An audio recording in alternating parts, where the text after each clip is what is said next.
I'm Dr. Seemal Desai. I'm a board-certified dermatologist in private and academic practice in Dallas, Texas. I'm also one of the meeting co-directors for the Fall Clinical Meeting Series, and it's great to be here to talk briefly about one of the new articles in the May 2022 issue of Skin, Volume 6. This article was on insurance coverage for phototherapy related to vitiligo in comparison to phototherapy insurance coverage for psoriasis and atopic dermatitis. The authors, who also happen to be in Texas, not at the same institution, a different institution, were really seeking to compare in-office phototherapy and home phototherapy insurance coverage as it pertains to a vitiligo diagnosis versus other diagnoses for which phototherapy is oftentimes used and approved, like psoriasis and AD.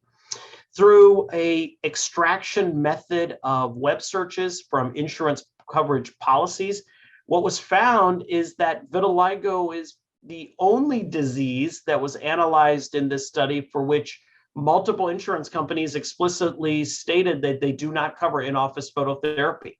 It's also the least covered diagnosis for home phototherapy, and a lot more prerequisites associated with phototherapy for vitiligo versus atopic dermatitis or psoriasis.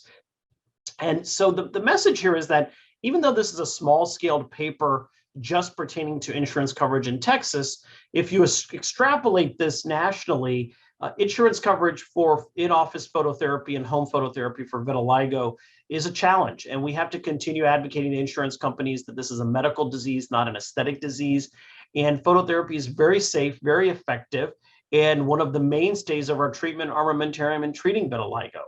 So having parity in coverage between vitiligo as well as phototherapy for psoriasis and atopic dermatitis is critically important, and we really need to ensure that as a medical community we continue to advocate for that. Now, it would be interesting to see this study done on a national scale, just not looking at a cohort in one state, also looking potentially at insurance exceptions for some companies which will allow vitiligo to be covered if you write letters of medical necessity. I've done that for my patients, and I know that's oftentimes helpful.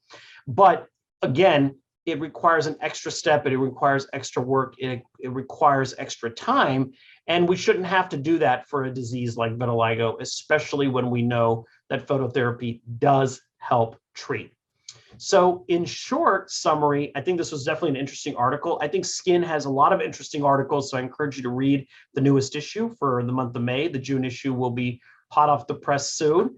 And I think the authors give us some provocative information of something that we're already living and breathing, but at least we now have a paper that's studied this and shown us some of the issues that are out there. Look forward to being back with you all in person at one of our upcoming meetings very soon. Until next time, stay healthy and stay well.